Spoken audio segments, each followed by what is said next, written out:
Well, welcome to the Explain It podcast with your host, Ingrid Hernandez, and Caroline Cain is on her way. She is just kicking ass and taking names at the moment. She is talking to a seller, but she is on her way. Anyways, thank you guys all for joining the Explain It podcast. I'm going to let some more folks join while we wait. And hopefully you guys are having an amazing day. On today's podcast, it's a Q&A day. So we're hoping that you join us and start asking all the questions you have about how to generate leads, how maybe you have a problem currently that you're trying to solve. Maybe you want to invest and you just want to understand like the ins and outs. Literally, I had a private money lender meeting earlier today with my business partner, Steven, and a new private money lender that we're onboarding for a deal that we have. And yeah, all of those things. Also, I believe there's going to be a private money lender mastermind. I'm saying this for my friend Chai and Prakash out in Texas on the weekend of May 25th, I believe. So be on the lookout for a couple of funny reels. No, just one reel that we did together that's coming to give you some information about that. But in the meantime, let me know where you're at. Where you're watching from, even if that's from your toilet. I'm just kidding. Just tell me what city you're at and how we can provide you some value. Like, what questions do you guys have? Today's been a busy day for me, unexpectedly. I actually was trying to be play a little hooky today. And as you guys know, like Tom Brady has his greatest of all time roast. And my husband and I started watching it, and it was like 3 hours long. Had no idea. I was like, oh my God, how are we going to get through this? We only got through the first like 20 minutes because then my phone started ringing. And business comes first right now because, you know, when it comes to like where you have to kind of be honest with yourself of where you are in life. I had a really great friend, Sam Singh, tell me, Ingrid, my biggest concern for you is that you'll get complacent. And that ran through my head today as I was trying to just chill and hang out with my husband. But I had the private money lender call. I had another good friend of mine who was trying to close a seller finance contract. And so he felt more comfortable if I was there, which actually ended up being a really good thing for me to be there so that we could problem solve for a few things. Even their lawyer friend was there, and he was really complimentary about how I problem solved a few things, which I really can't talk about publicly because it was, it's their agreement, but I'm getting paid to be somewhat of a transaction coordinator. I would say more of a consultant than a transaction coordinator because, of course, I do all my transaction coordinating with my TC Perla. And then what else? And then just trying to figure out where we are with our numbers with some of the deals we have in the pipeline. We might just wholesale another one that we were going to take down because it just seems easier to do that. And then I got some really, really great news that our probate process, my very first probate, by the way, only requires informal probate. If you guys didn't know, or if you need to go back and watch that podcast with Rylas Dana, I believe they touched on that, but I found out what informal and formal probate is. Informal probate can be done really, really fast. And I found an amazing, amazing person to take care of probate out here in Arizona. Literally, paralegals can do it. And she said she can also cover California. And so if you guys have any issues with probate, but don't want to, pay the high cost of a lawyer, they might be a good middle ground from that perspective. So anyway, in the meantime, I see there's some people out in the comments. Hey, Deb Huffman, she's joining us from Goleta, California. We got Rob. Rob, so much enjoy your support all the time as well. Port Huron, I'm saying that wrong. Port Huron, Michigan. I don't know. I'm sorry if I butchered that. I'm pretty sure I butchered it.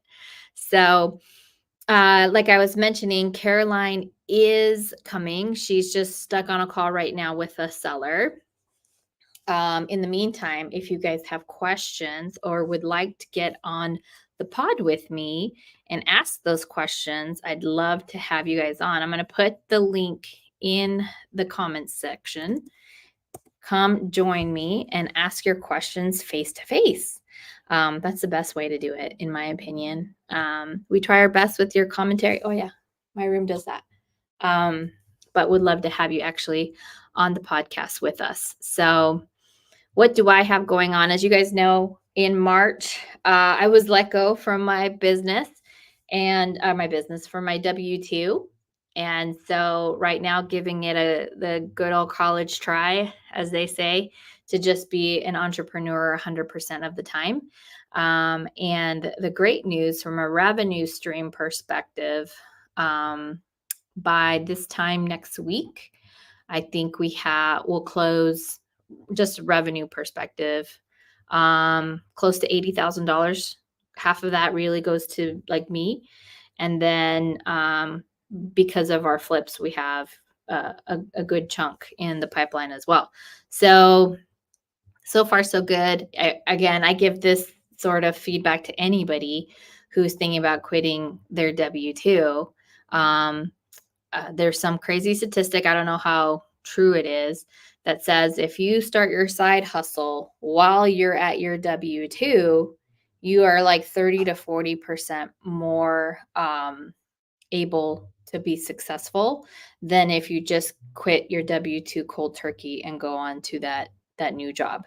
I always think, because there's always like a learning curve, like your learning curve is going to go slower while you're still at your W-2, but at least you have that financial stability while you're there. So that's the way I did it. That's the way that I made sure I transitioned. And so that's why it took me, over 3 years before I left my job, after learning all the investment stuff and kind of putting some momentum behind real estate. Senora Torres is tuning in from Kentucky. Well, thank you for joining us. So what do you guys all got going on? I'm curious what's in your pipeline. How can we help you? What's going on? Would love to figure out how we can support you while we have this Q&A session. Next week, we will have a lawyer who's a corporate lawyer, but he also does immigration lawyer stuff here in Arizona and in Washington, D.C. He was my lawyer, and his name is Matthew Apfel. Super smart guy, speaks Chinese, Spanish, and English. Crazy. He's here from Arizona, and he's going to talk to us a little bit about working with foreign investors. So think people who come from other countries who bring their money here to make it work. Obviously, we're an amazing country, and people like to put their money here because we have a much more stable government versus us putting our money elsewhere. So he's going to talk to us a little bit about what that looks like for his clients, and maybe even how he can team up with us in case we have opportunities for these big clients that he has coming from other countries. Like I was saying, he's also an immigration lawyer. So he's my immigration lawyer, which actually, I was given this really cool t-shirt that has the United States and the roots of the Colombian flag. So if you guys could understand that, right? Like from Colombia, but raised in the United States. I thought that was really, really cool. So anywho, all right. So guys, I see there's 14 of you watching.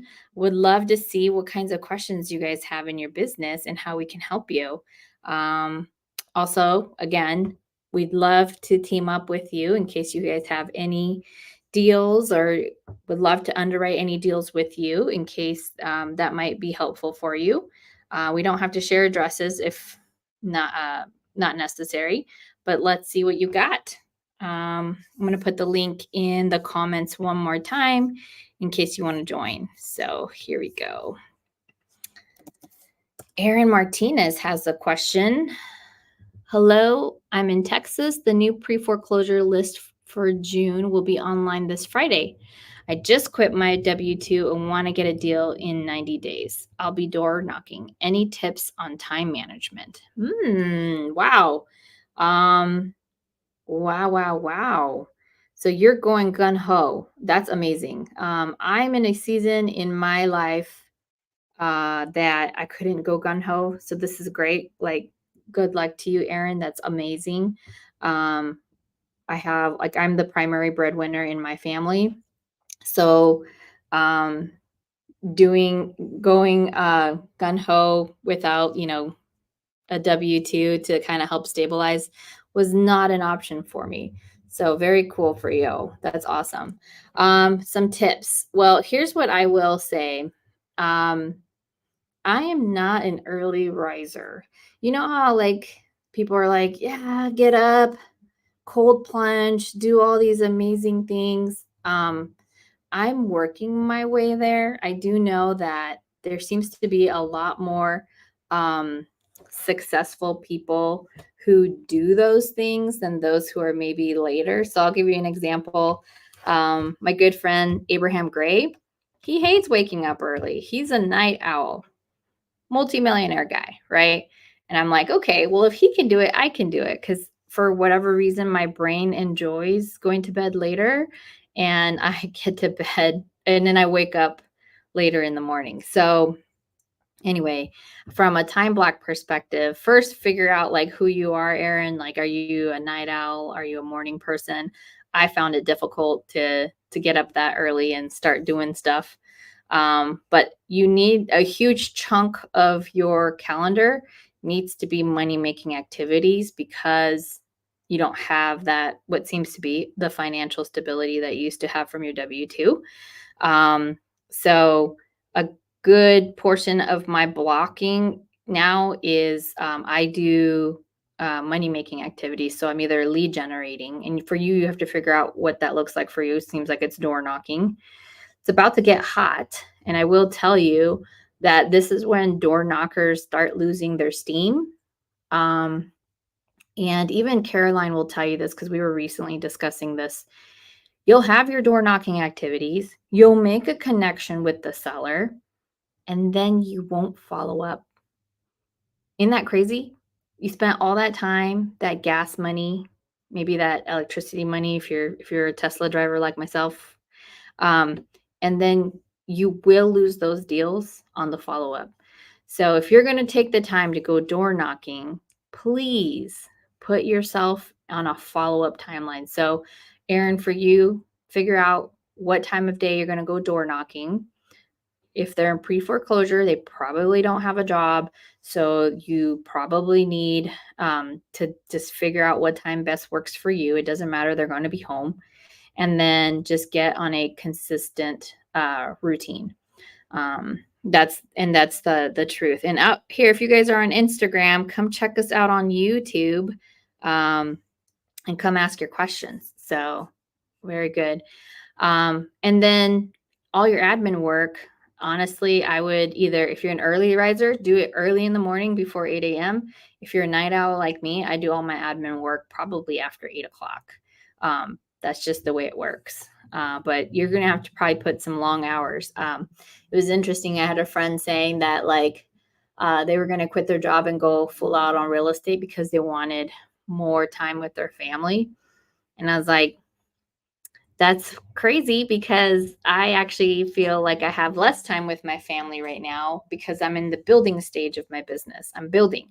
So I have a lot more time I have to dedicate to building before I have that time where I can, I'll say, I don't think you're ever balanced, but like a more balanced life where you have more time to dedicate to your family. Because I think something has to be sacrificed.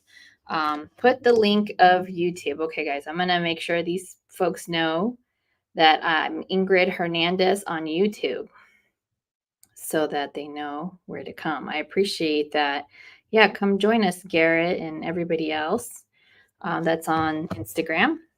Join us on YouTube. And then I got Ramy who says, "Hi Ingrid, I'm in Reno. Just moved here from Hawaii." Oh, why would you do that to yourself, Ramy? Moises wants to know what part of Texas you are, Aaron, because maybe you guys can team up. Tequila's here from Memphis, Tennessee. Welcome, welcome. I'm eager to ask you about mindset. Okay, Ratu, come on down. Want to come on to the link? Let's see. I'll put it on one more time and you can join us and you can tell me or you can ask me your questions. Okay, Rob, what is the best way to find a private lender who would be willing to do a long-term second position loan on a stabilized property I've had for several years? Well, awesome. I found that most of my private money lenders come from my own sphere of influence. It's called an SOI. My own sphere of influence means like my friends, my past employees or employers, like old bosses.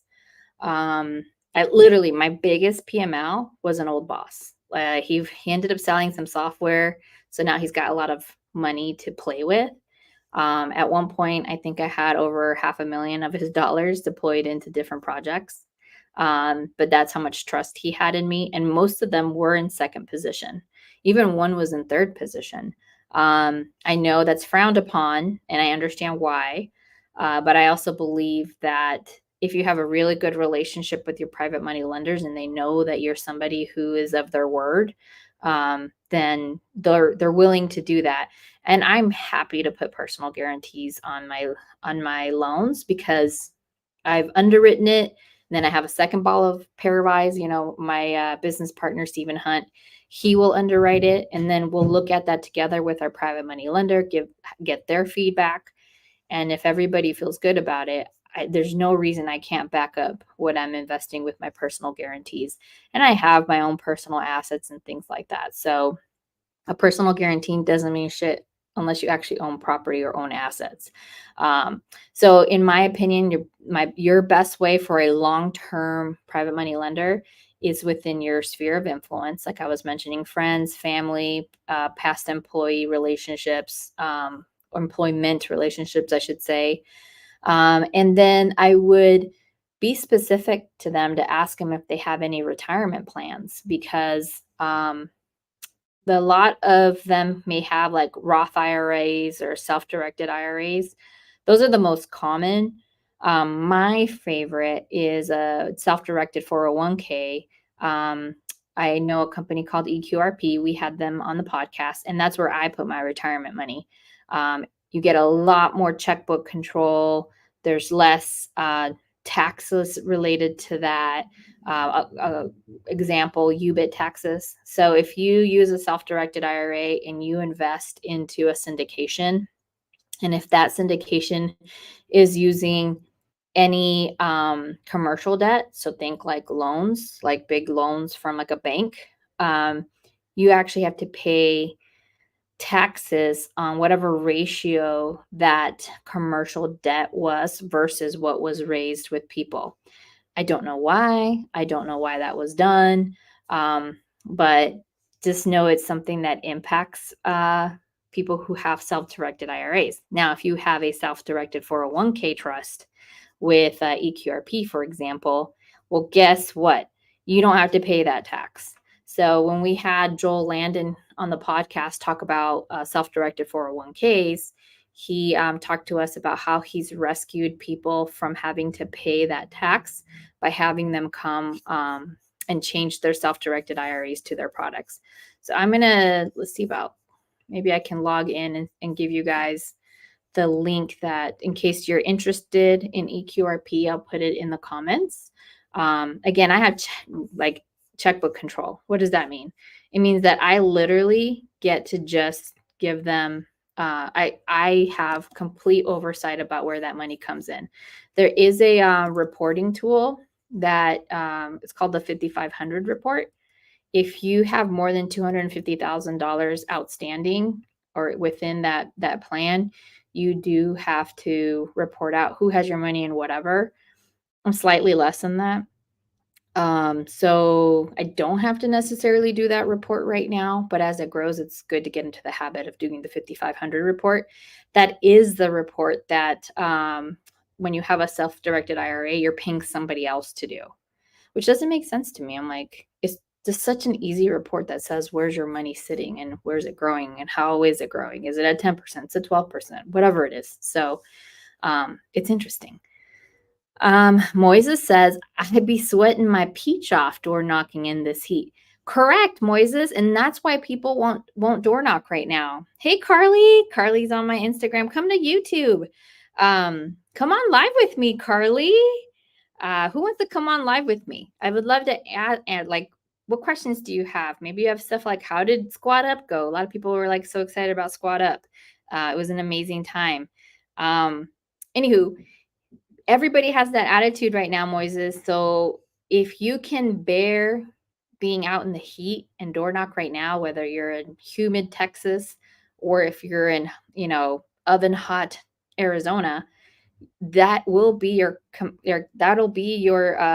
competition. Like you will outdo your competition is what I'm saying, because they think it's way more comfortable to just sit in an office like mine where you have air conditioning. Hey, Bob, I see you. Thanks for joining. Glad that it could be helpful, Rob. And then we also have Alyssa Lashia. Nice to see you. Nice to have you here. All right, guys. What questions do you guys have? Do I have to beg and plead for you guys to ask me questions? Happy to answer anything you guys have. Let's see what we have in our pipeline. We have 4 flips going on right now, I believe. Let me see. If you are on my Instagram, you're going to see this. We have 1, 2, 3, 4 flips. 2 are in the sales escrow. I'm under contract for 2 of them. 2 others are actively being flipped. 1, we're waiting for a short sale approval by the bank because we put an offer in. And then the other one is in escrow. So it's quite the time for all those deals. Very exciting. Let's see. Bob says, I don't see the other people in the chat or any questions coming up. I know. Isn't that sad? I would love if you guys could ask your questions either in the chat or join me. Happy to have you guys on the StreamYard with me based on the questions you guys have had. Let's see. Alex Osorio, do fix and flippers have to pay capital gains tax? Absolutely. I know some fix and flippers that purposely buy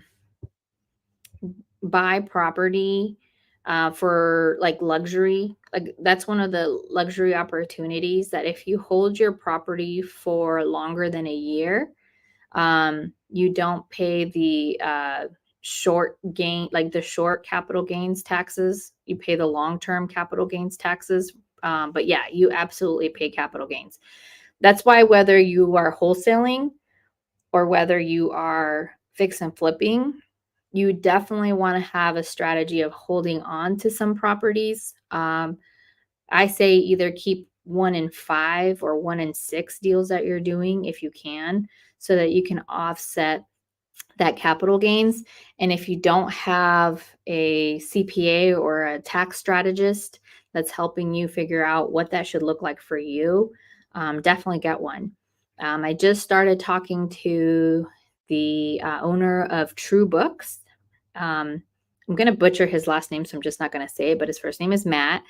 And he talks about his company offers, I think, 2 or 3 strategy sessions during the year, so that if you are an active fix and flipper, you understand like what you should be keeping versus just selling based on your tax goals. So, all right. Let's see. I have some Instagram questions. Who did you partner with for the flips, or how did you find your partners? Nana Zoe is asking. And yes, Garrett, you can join. Come on to YouTube and I will give you the link so that you can join us. Let me know when you're in the comments. You can find me by just looking for my name, Ingryd Hernandez, on YouTube. So how did I find my partner? First of all, I've been through a few partners. The partners that I went through, one was a family member. Another were just like JV partners, right? They weren't long-term partnerships. It was more like, let's see how this goes together. And it was great. I mean, there was only one partnership that I did that I felt we were very unbalanced based on the contribution we were making to the project.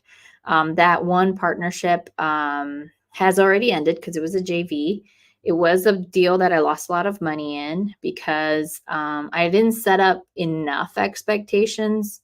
So it was unfortunate. And if you guys believe in like complete responsibility, I think there's Jocko Wilkins. I don't remember his last name. He wrote a book called Extreme Ownership. And the concept of that is if everything you've been through is your fault, then what could you have done better? So, anywho, like I take that perspective. And so it's hard now for me to blame other people about anything because I feel like if everything is my fault, then obviously I didn't set up good enough expectations. And the person who I partnered up with, I really think I didn't set the kind of expectations that were expected. Okay, you saw the what's up, everyone, and that's because Caroline is about to join us. That was her. Oh my God, who's excited? Hey! Hi. Can you hear me? Am I coming through clear? Yeah. Beautiful. I want to make sure it was rolling. Yeah, don't forget to keep moving. I was on with a homeowner down in Texas, and I have all kinds of things going on. You never sleep when you have people commenting. And hey, but what a blessing! What a blessing that is what you have to deal with. By the way, doing this like single person podcast thing, not my jam. I need my ginger next to me, like making it more chaotic, like not in a bad way, like in a good way. And keep like, it spicy. Yeah, I need some spice in my life for sure. I love it. Well, I see you're pulling some people up, and I did just text you back, but I just want to let everybody know, keep reaching out to people. If they cannot make a decision, you need to get the decision maker on the phone. But lots of fun things have been going on. So, we got Britton here too. Hi, everybody. So I see, is Rami coming on, or is Rami not having a I don't know. It says device is not connected. But there's no camera. We can't even bring this person up. So got it. Before they can come on. Got it. Invite them. So I'm going to kick them really quickly. Come back in when you get your stuff set up. But I saw you invited people. So guys, I'm going to throw a link in the side chat. You have to be on YouTube to come up here and ask questions. But down to ask questions. So Ingryd, we were talking earlier today. We were texting. There's the link so you guys can bounce on. About one of our homeowners that we've been dealing with. Yeah. Today I was helping. So for everybody, pre-foreclosures, they have a shot clock against them. If they don't get things caught up, they're going to lose their home. And this woman, the first time I spoke with her, actually, I don't know if you remember, I like connected her with Mark so he could potentially list it. And he's like, she's crazy. I'm like, yeah, well, maybe you can potentially list it for her. That was her? Well, I've had two crazy women. There's been another one that was in like the historic district that like was trying to hit on Mark. But this one as well, she's like, no, I already have a realtor that I'm going to list with. And then her realtor somehow bailed on her. But she waited until the last minute. She's like, you know what? I'm just going to go file for bankruptcy. And she like actually missed the cutoff on her bankruptcy time, but still made it because they auctioned her house off a little bit later. So the bankruptcy stopped it. And we were just talking, people wait last minute to make decisions. And we want to try and get them to get there before that happens. So I was helping another homeowner, one of the door knockers on our team, spoke with her. And she's like, I don't like these. She was under contract with somebody else. She's like, I don't like these people. They're really like, I don't understand what's happening with them. They're a little pushy. I don't want to do business with them. This just doesn't feel right. So last week, or not last week, like a month ago, I was on the phone with the bank. I've been on the phone with the banks a lot lately. Hi, Garrett. We're going to bring you up here in a second. I've been on the phone with the banks a lot lately to get these auctions stopped. And I talked to Sean St. Clair because these people, their contract was kind of weird, but they had filed a memorandum. And actually, I talked to Brian Fowler on his team, Brian Locker, because he does all the litigation. He's like, no, you have to get them to sign off on the memorandum. So they contact the buyers that were going to buy this property, contacted me, and they said that they'd release the memorandum for $25,000. And I was like, absolutely not. The reinstatement's so high. Like, this is not going to work. Well, they would not answer me. They stopped answering me after I'd reached out to them originally. And the homeowner reached out to the door knocker on our team. We'd done a lot. We'd really gone, interacting with her, and they got a hold of me.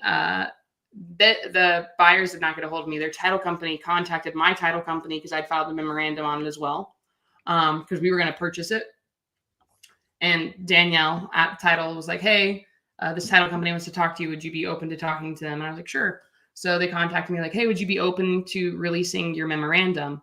And I was like, they said, will you release your memorandum? Or are you going to let this house go to auction? And I was like, no, we don't want this. We were trying to purchase this a month ago and you guys wouldn't move forward with us. And we talked to the homeowner, reached out to our door knocker on our team. And we were just like, you know what? Work with this other company because they're not budging. We don't want you to have a foreclosure. It's a single mom with 3 children. All of her family's in Mexico. She only speaks Spanish. So our door knocker was the one speaking with her. Shout out to Marcella. Marcella's incredible.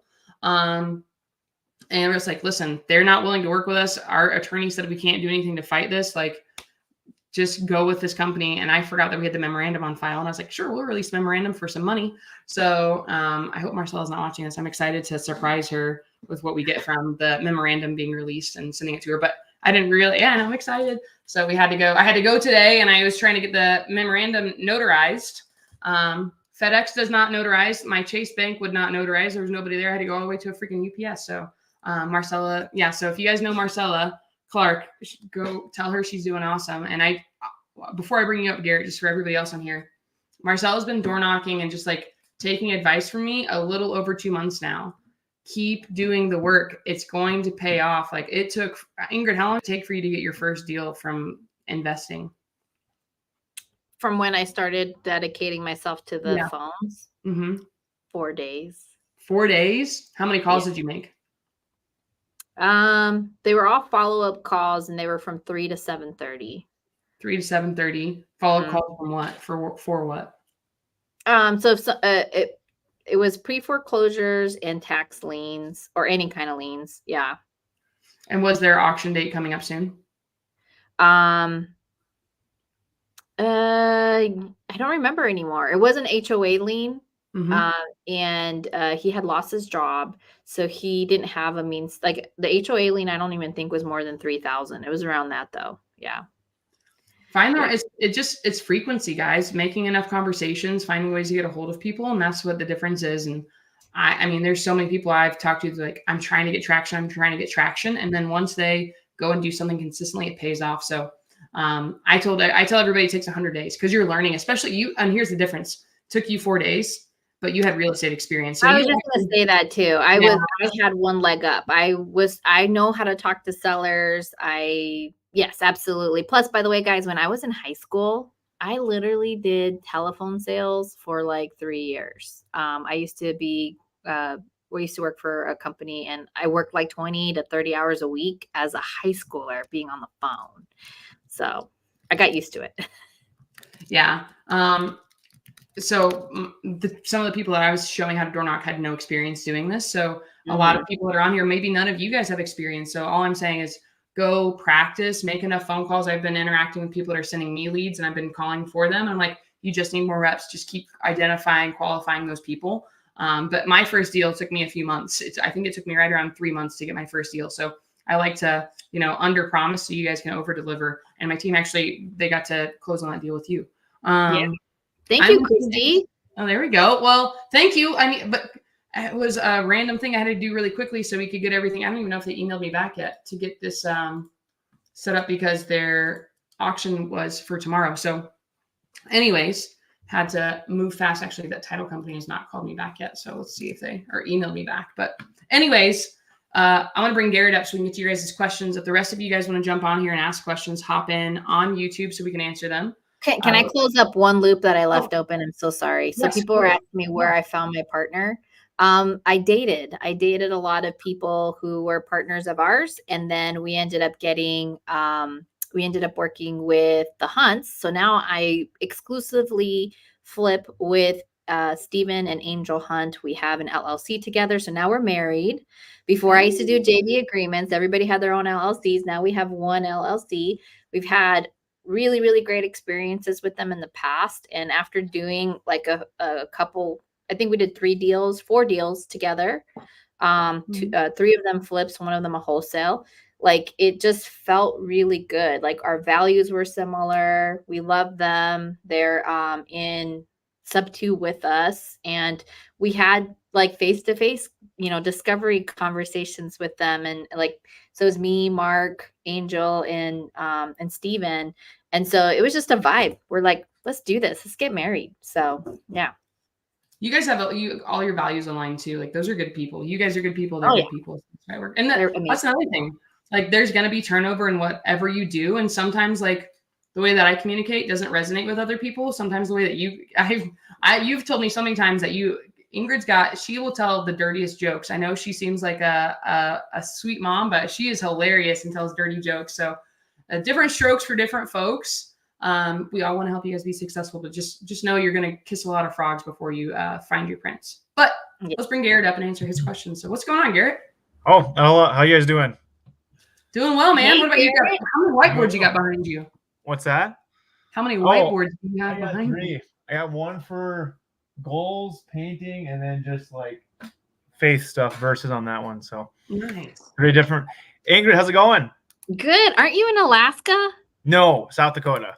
South Dakota. Okay, might as well be then. So my question, you kind of have some background on. I asked you it on Instagram, so you might remember it. My question's a bit more generic. So if you remember, I have a painting business here in South Dakota that I do well. That's my main focus. That's kind of my active income. I want to grow that, and have that kind of be my cash cow. And then I'm actually doing a flip right now that's almost completed. I got one under contract with a partner here from painting. So I meet a lot of my real estate people in my own market just in my painting business. But a huge part of me, I'm usually a little slower in the winter. So that's why my plan would be, since I'm pretty much working for myself, is as I alluded to you, is come down to Arizona and paint down there. I have family down there, and my goal, my dream world, I could find a property down there that I could rent out or cash flow, or at least have a property to stay in rather than rent out. Because I alluded to you, I might be interested in renting from you from that one luxury rental that you had. But if you were in my shoes and your main focus was a painting business and you wanted to live in Arizona part-time, like December through April-ish, and you wanted a place to stay, would you just rent and just focus on the painting business and then, go to real estate meetups and all that? Or would you try finding a property before I get down there? Like, I'm just trying to figure out, like, I'm kind of on a bunch of different directions that would love to get you guys a perspective on. And then if you would get a rental or like affordable living, something where I could make money on. Because my biggest thing is if I bought something down in Arizona, I won't be coming out of pocket every month to pay for it, but still have a place to stay in when I come down there for that 5 months. And I've kind of just tossed around a bunch of different ideas on how to do that. And I don't think short-term rentals, like Pace alluded to on Wholesale Hotline this week, like, I don't know if that's the best way of going about it, but affordable living seemed pretty, seemed like a good route to go. But anyways. House hacking's always the way to go. I don't know. You have a W-2 right now. If you can qualify for a loan and get something that's like a house hack, go for it. I would say it's great because you're going to be paying down the principals. Like, okay, we just got a house under contract. This is crazy. They bought their house 2016. It's a 4-2, 4-bedroom, 2-bath house. Guess what my mortgage payment is, Garrett? I'm in Phoenix, remember? 4-2, 2,500. 2,500, great guess. They got it like in 2016. Oh, my so mortgage on this, $840. Oh my gosh. Yeah, right, Ingryd. Yeah, I saw that. I was like, originally we talked to the homeowner. This is why you always want to get the mortgage today. Look at Ingrid's like, she's like, I'm gonna ask her to buy this later on. Come on, girl. I got that stability. I know you do. I'm raising private money for it right now. You guys can lend. But we asked the homeowner, we're like, so what is your mortgage payment? We're like, oh, it's $1,100. I was like, okay, can you send us your most recent mortgage statement? And it was $840. So I say this because over time, your rents are only going to go up. Buying things, I would recommend, as somebody who is renting right now, because I'm just like trying to focus on one thing. I live in the mindset manor. I like she it lives because in that luxury property we were talking about. Luxury. Okay. This is where I'm at. When's the mastermind? August, September? August 25th-ish, around there. August 23rd to 25th. 25th, I think. Yeah. So you could come out and see it. But Yeah. I like it because I'm near. I wanted to be around like Marlon. Because I have ADHD. I did it like I was like, how do I hang around people that are more successful than me? How can I body hack and copy off of these people and be around like-minded individuals? So that's why I did this, but I love it here, but I'm not going to live here forever. Yeah. So if I would like buy a house and house hack it out, just because like I just saw a video the other day of Grant Cardone. He's like, we're going to see rents that are going to be like $4,000 in a couple of years. So, Marlon's on here, man. I know, Marlon. We love you, Marlon.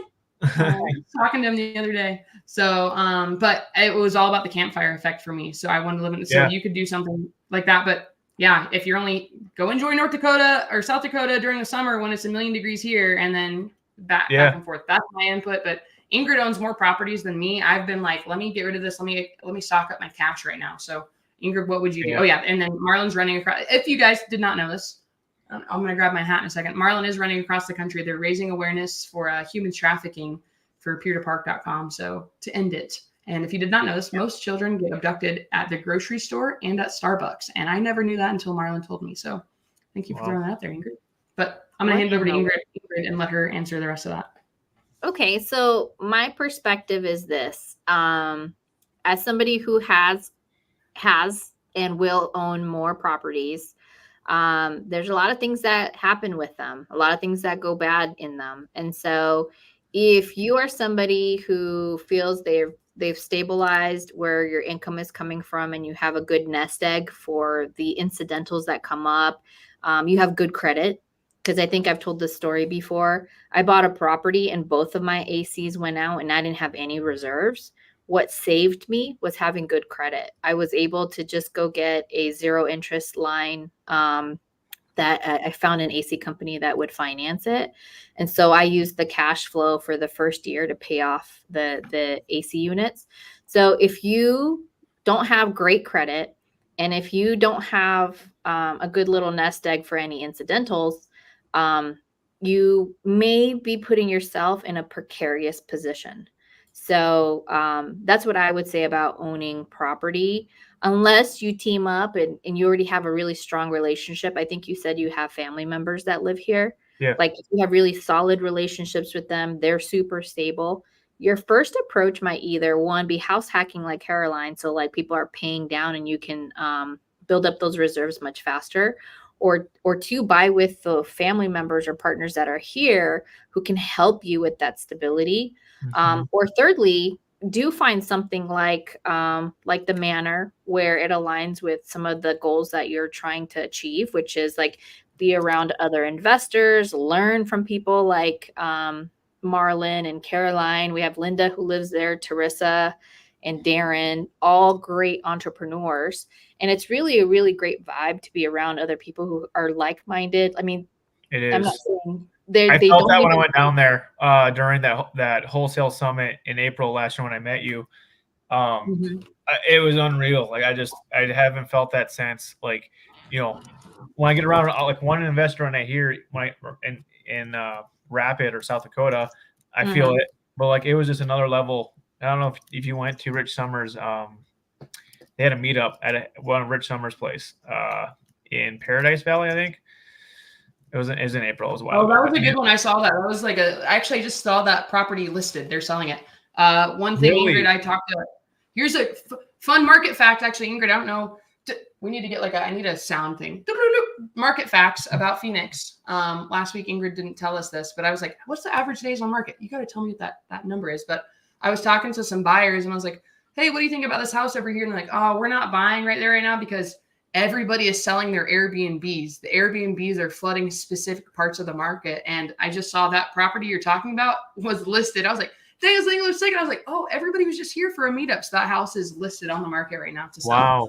Because they probably can't Airbnb it anymore. Well, you got to think about, I lived in Florida before I moved here and I had a bike shop and it during season, incredible. We were right on a bike trail. It was awesome.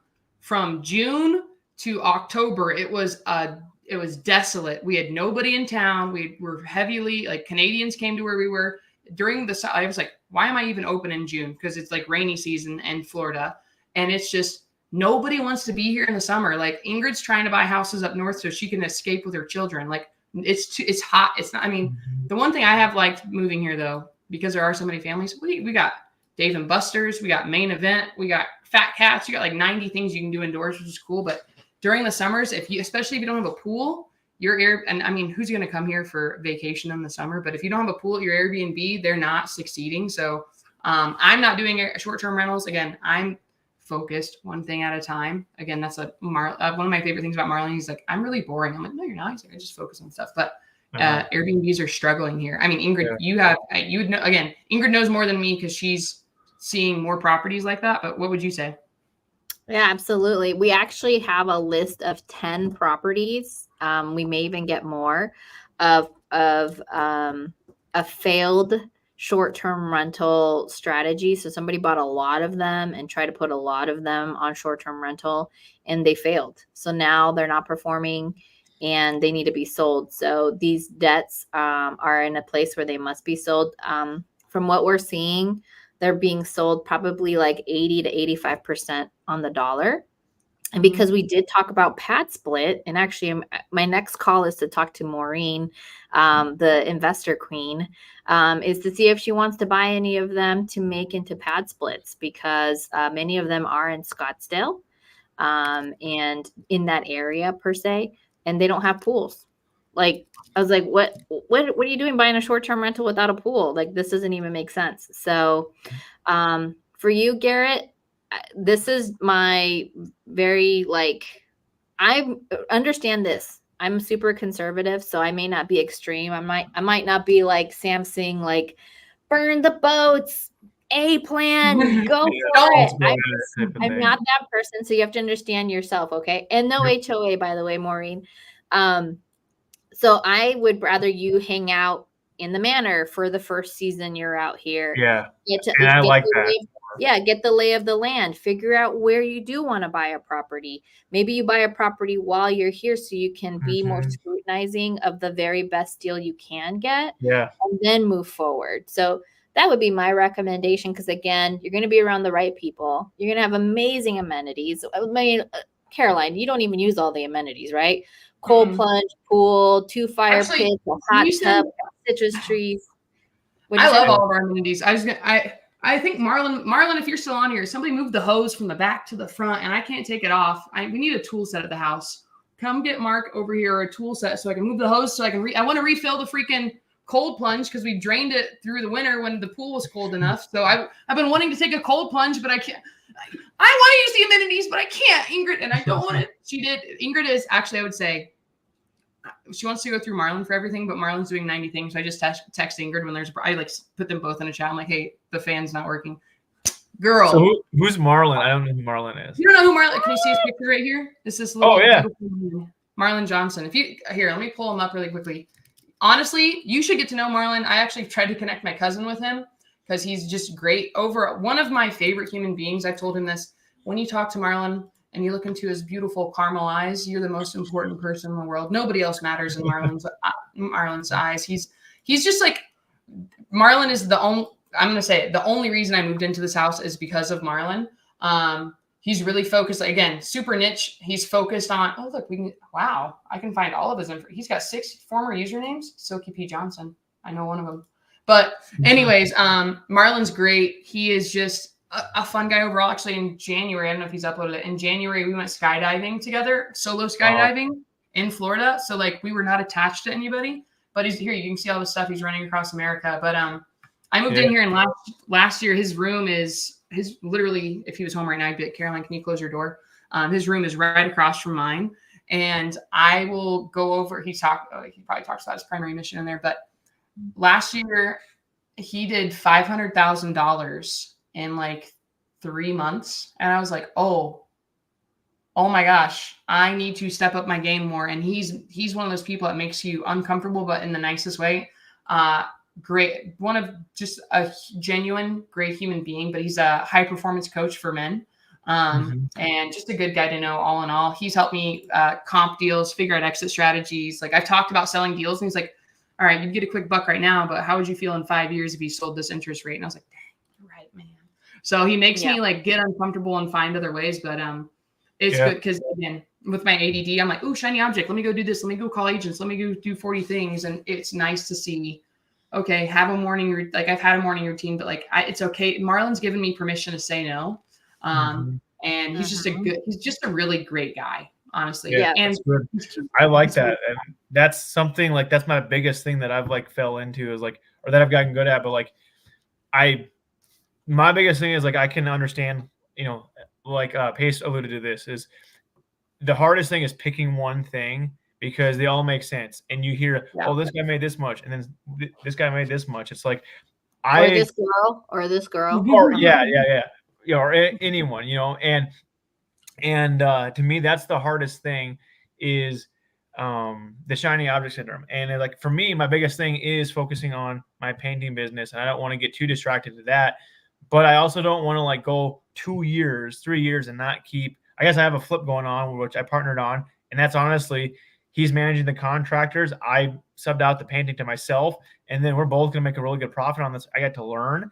And I've, you know, maybe I answered my own question. Like the biggest thing is like, you know, partnering with someone that's doing it full time. I was a full-time flipper here in my own market, and I got in on a deal. So yeah, you know, and that's the thing is it's kind of hard to partner with someone when I'm up here. You know, I don't add a whole lot of value. Like I can add a lot of value when I'm down there. So I guess that kind of gave me a lot of like what you said, Ingrid, is get down here first, get comfortable, then do your looking. And that's kind of what I was alluding to. But I thought maybe I'd be, you know, the go-go mindset I'm losing by not, you know, I'm in South Dakota, but I'm not doing anything in Arizona. So it's kind of okay. Like, Garrett, how old am I? 40s, in your 40s. All right, good job. If you had said 50, I would have been like, no, I'm 42, and I started investing 2.5 years ago. Garrett, how old are you? Just turned 27. Okay, you are in a fantastic age group right now. And I would say give yourself some grace. Definitely do not lose out on being this ambitious person that you are, which is let's go, let's go, let's go. But you do have the time. I always think of Gary Vee right now. It's like you do have the time.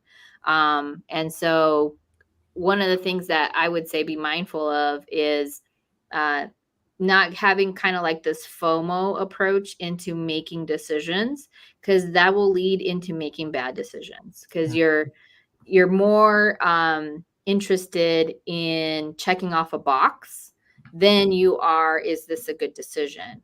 Are you taking from the process? Are you learning from the process?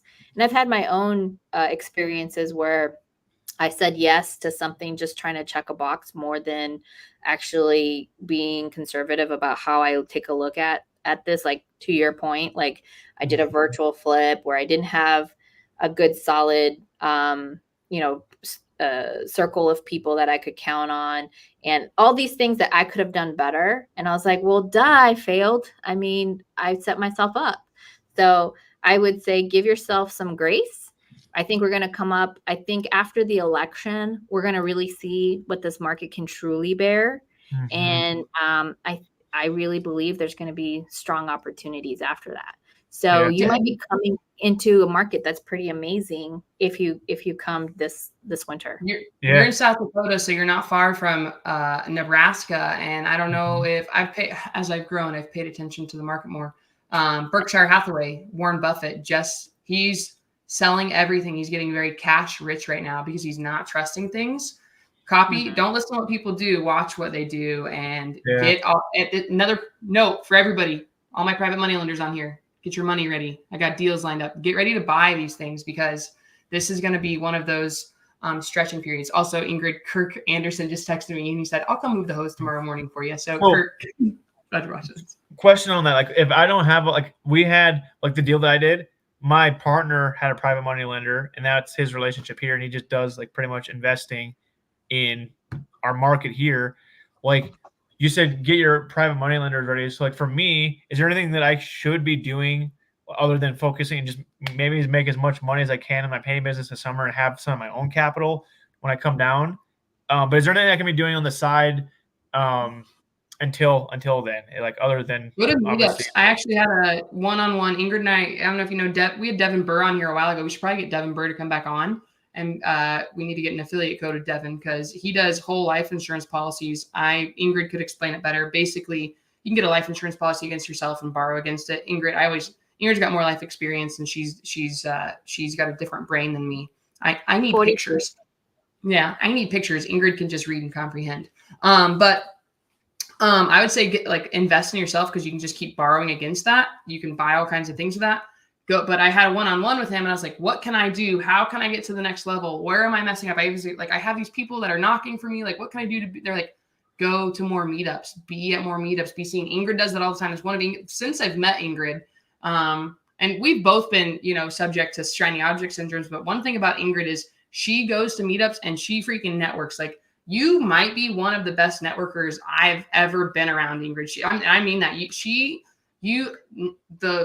She has no prejudice about anybody. She'll go up and talk to anyone. She treats the janitor the same as the CEO. Like, if you guys want to go and meet people, interact with Ingrid, go latch onto her at a networking event and see what she does and just like piggyback. Who's she going to go meet? Okay, let me go interact with everybody Ingrid's meeting, but go to all the real estate networking events you can. I talked about this last week. I know Linda's probably up working on some auctions, but Linda went to an event. She's Japanese and Korean, and she went to an Asian event up in like an Asian real estate investing event in Vegas 2 weeks ago. And she's like, man, I need to go to those more because they're all doctors, they're all lawyer, physicians, all these things they go and get conventional loans and they're happy breaking even, and they're willing to lend on those things. So I was like, I need to go get in on these events. I need to go latch on that lend. And don't just go to real estate events. Yeah. Go to non-real estate events. I think that's really the gem. Like, go to, like, for you, Garrett, because you're running a business. Like, I just started joining the Arizona Business Network out here in Arizona, obviously. And by the way, everything I say, it's like mind blowing to them because they're not in real estate. Because I am more exclusive in terms of what my knowledge is versus being in the sea of people who have that same knowledge that I do. The other thing I was going to mention, because you have a small business, and look at this turned into like Let's Coach Garrett hour. Yeah. I appreciate that. Thank you. Because you have that small business, and if you have good credit, you should be starting to do also credit line stacking. So, for example, if you have really great business and you have a lot of money running through your bank, you probably could get business lines of credit. And those business lines of credit, you can go and get your whole life insurance. So use those business lines of credit, get your whole life insurance, and then now you can become a private money lender so that while you're busy running your painting company, you could be lending to Caroline while she's trying to get these deals together and making your money work for you while you're busy painting. Dang, I didn't even think about that. I didn't know that's something you could even do. See what I mean? But Ingrid and I only charge 10% for our consulting on our podcast. No, I'll take that out of my retirement or something. If I were you, here's another thing I want you to just keep in mind. It's been kind of chilly the last few days. It's been a little relaxing here the last few days, but do you want to come down here and paint houses when it's 120 degrees? Not in the summer, not ideally. So you're only going to come here during peak season? Yeah. Because I'm very busy up here because you're busy during good weather. Yeah. So we're a tourist area, and really, where are you from? South Dakota. The Black Hills of South Dakota. Don't tell anyone. It's a pretty cool area. It's like a smaller version of where does Pace go in Montana? Oh, okay. Yeah, wow. It's kind of like that. It's just like that. Mount Rushmore. Yeah. So man, Black Hills of South Dakota. I did not know where that was, and I probably did when I was in third grade. But wow, it's pretty cool. I think of South Dakota as just South Canada. Yeah, everyone thinks everyone thinks that it's like a flat, and for the most part, it's prairie and flat for most of the state. But the west side, out in the Black Hills, it's a small national forest. So yeah, it's beautiful, absolutely beautiful. So, wow, maybe I will go to the Dakotas. My mom's from Kansas, so that's Sylvan Lake. Oh, I just hiked that. That's literally 40 minutes from where I'm at. like cool. from my apartment in town. Yeah, that's Cathedral Spires. Yeah, that's Harney Peak is a great hike. So yeah, it's a beautiful area. Wow. You learn something new every day. Now I have to go visit it. So thank you, Garrett. You should. It's absolutely it's a great area. Like they got ATV, like it's one of the best ATV rental areas. You can they have trails. Ooh, like you're speaking my language. So they have lakes, like there's just one like it's like 30 minutes from here. Like a lot of the stuff's really close. You can literally it's called there's a Devil's Bathtub and then there's another one, but it's like literally a natural waterfall. You can jump 15 feet off into this little, it's a giant like natural pool. It's awesome. So that is anyway, I'm gonna send you videos when I get off it. I'll send you videos of us down there. It's because I can't think of the name of it, but you should, might be able to look it up. But I can't remember the name of it. Oh, that's where Sturgis happens too. The bike rally, yes, bike rally is a huge tourist draw. So like. That's in the fall, so that's always. Is Sturgis where they ride cross country? Yeah, it's a big bike rally. They have pretty much every rock and country. I mean, they have people. They have Snoop Dogg there. They have rappers. They have everyone there every year. Wow, Nebraska! You just made South Dakota seem like a cool place to go. No one's ever done that before. Yeah, you just changed my life. I hope somebody else now wants to. Let's go help the tourism. Let's go help the economy and go visit. Yeah. That's really cool. That's what kind of keeps this place afloat. I mean, that is kind of it's a huge tourist attraction, and then it's kind of dead about December through, like you said, a lot of these there's businesses in Sturgis that are only open for 2 months out of the year. And they make so much money during the bike rally, and then they leave. And then they crazy. I heard you won't know what this is, Garrett, but this is kind of talking about it. So Ingryd, with the Waste Management Open, for everybody here that does PGA stuff, it's the golf tournament here. Like what was it, 2 months ago, 3 months? I don't know. It's usually around the Super Bowl, so it's usually like February. February-ish. So this year they actually like messed up. My sister got to go. Somebody invited one of her friends, and she got to go. They were in a suite, and she was like, guess how much this? She was on like the best hole, the 16th hole or the 9th hole, or I don't know whatever the best hole was. The 16th hole. And she was in a suite with some people, and she's like, guess how much my suite was? And I'm like, I don't know, $25,000. Like, no, more. I don't know. I don't know anything about the Waste Management Open. I have no experience with it. So, there's two stories with this. So this one, and she just kept going. She's like, more, and I was like, 50,000. No more. I was like, okay, 100,000 more. And I was like, 150,000. It was $175,000 for them to have a suite on the 16th hole, and she had to go hang out just because she knew somebody. I was like, who are you hanging out with? Like, this is incredible. So that's what she was. But for the events for people, so I knew somebody who bought a golf cart. Ingryd bought a golf cart to go carpool people from the parking lot to the front gates because they have to park so far away. And he's like, man, I really messed up because he had a small cart. He saw other people that have been doing this for years. Like they can sit like 10 or like there's really long, like limo golf carts.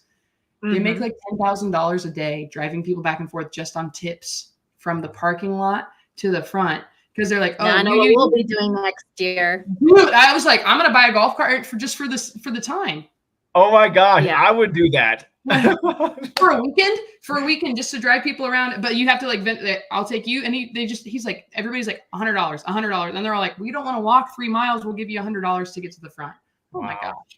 Did somebody steal lunch money from you? But I would say if they could take it up a notch, is they should be networking. So back to the networking part, because I think all our ADHD got a hold of us. But when you go to those places like a golf tournament, during that time, there's also the Barrett-Jackson part where you have like these cars and stuff. Definitely great ways or great places to go and network with people and try. Like I think I keep saying this. I swear I say it every day. There's the new ABCs, and it's ABRC. Always be raising capital. Always. That's something that Pace has said, and it kind of stuck with me, is that you should always be raising capital. It doesn't matter who you speak with. So I always have that in the back of my mind that I have to be raising capital. So Garrett, when you go to these events, that's usually my intention. But yeah, Barrett-Jackson auction car thing happens around that same time.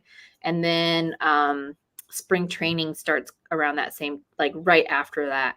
So there's always ability to network here in Arizona with people who come in and bring their money bags, which is great. Yeah, that's good. So I'm actually I got a few jobs. I went to a few business meetups already, and I got a few painting jobs from that with realtors and just networking. They're like, oh my gosh, like we've been looking for a painter, and like they know the school here. Like I introduced myself, I went to the school, and like, oh my gosh, you have a school of mines, and then they're like, my son went there, like come paint our house, So I'm actually going to one tomorrow morning, so I got two tomorrow. So that's actually a great tip. Like that's great minds think alike. So anyways, I can get off here, let someone else get on here. So thank you so much. I'll send you like a few that are that hiking trail where we go diving into. Yeah, that would be great.